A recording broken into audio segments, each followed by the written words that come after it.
At some point, you stopped being surprised by disappointment, not because you became stronger, not because you grew into someone who could handle hard things better, but because disappointment had arrived often enough, consistently enough, that your nervous system stopped registering it as something unusual. It became the weather, expected, predictable, just how things were. This is about how that happens, and why normalizing disappointment is one of the quietest ways a person can lose themselves without ever realizing it. There is a difference between accepting disappointment and calling it normal.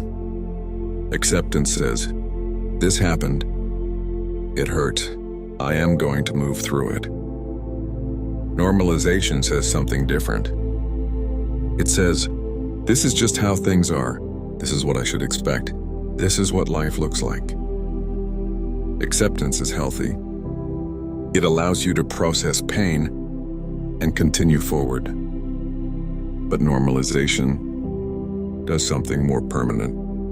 It changes the standard.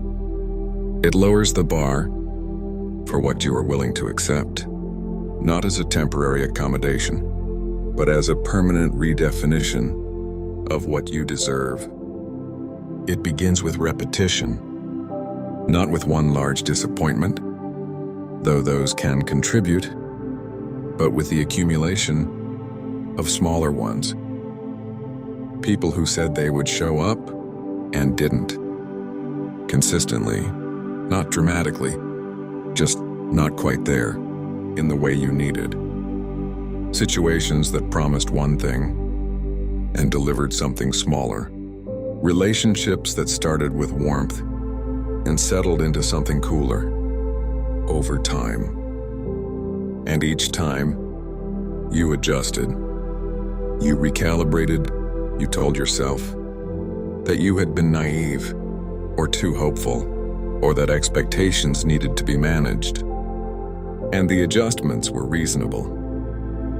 Each one in isolation was reasonable, but together, accumulated across months, across years, across the full arc of a life that kept arriving, slightly below what you had pictured. The adjustments added up to something you never intended. A new definition of normal, one in which disappointment was not a deviation from the expected, but the expected itself. The most insidious part of normalization is not what happens from the outside. It is what happens inside.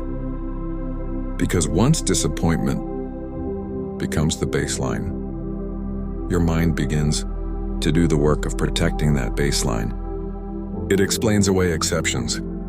When someone shows up for you in a way that feels unusually good, your mind finds reasons not to fully trust it. They're just in a good mood. This won't last. Don't get used to this.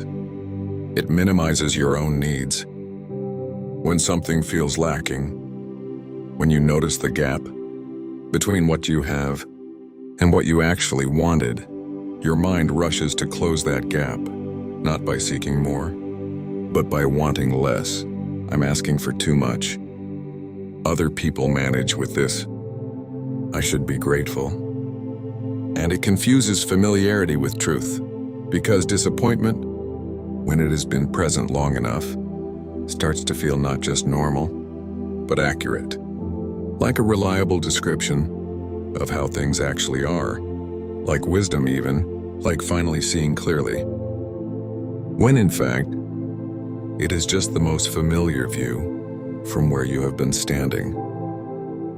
When disappointment becomes normal, you stop noticing certain things. You stop noticing when people consistently give you less than what they give others, because you have calibrated to a version of care that has become comfortable, even if it is not adequate. You stop noticing when your own needs go unmet, not because the needs disappear, but because you have become so practiced at managing them quietly that the gap between what you have and what you need has stopped registering as a gap. You stop noticing when something feels wrong, because wrong has started to feel like normal, and noticing it would require you to want something different, and wanting something different requires believing that something different is actually possible. And that belief, the belief that things could be different, that you could have more, that what you have settled for is not the whole of what is available to you, that belief got quiet. Because believing it and then being disappointed again was more than you wanted to risk. The cost of calling disappointment normal is not just the disappointment itself. It is the life that gets built around it. The relationships you stay in past the point where they are good for you, because what they offer feels like what you have learned to expect. The opportunities you don't pursue because hope feels naive and wanting things has started to feel like a setup.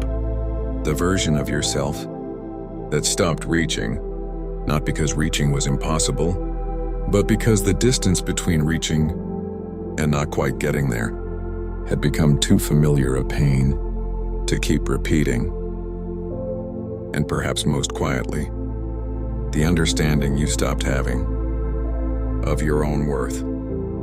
Because when you normalize receiving less than you deserve, you don't just change your expectations, you change your self-perception. You begin to believe that what you are receiving is roughly what you should be receiving. That the gap between what you have and what you wanted is a reflection of your value, not of the circumstances that have surrounded you. Here is what normalization never actually changed: what you deserved. Normalization is a coping mechanism, a way of making peace with a situation that could not easily be changed. But making peace with something is not the same as deserving it. The fact that you adjusted, that you lowered the bar, that you recalibrated, that you learned to manage on less than you needed, says nothing about your worth. It says everything about the situations you were in and the tools you had to survive them. You are not wrong to adapt. Adaptation kept you functioning. Adaptation is what humans do when the environment asks too much. But adaptation is a response to circumstances. It is not a verdict on your value. And what you adapted to, what became normal, was never what you deserved. If disappointment has become so familiar that you have stopped expecting anything else, I want to offer you something to consider.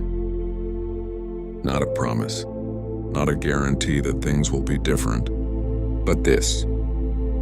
The standard you have settled for is not the standard that was meant for you. It is the standard that formed in the absence of something better.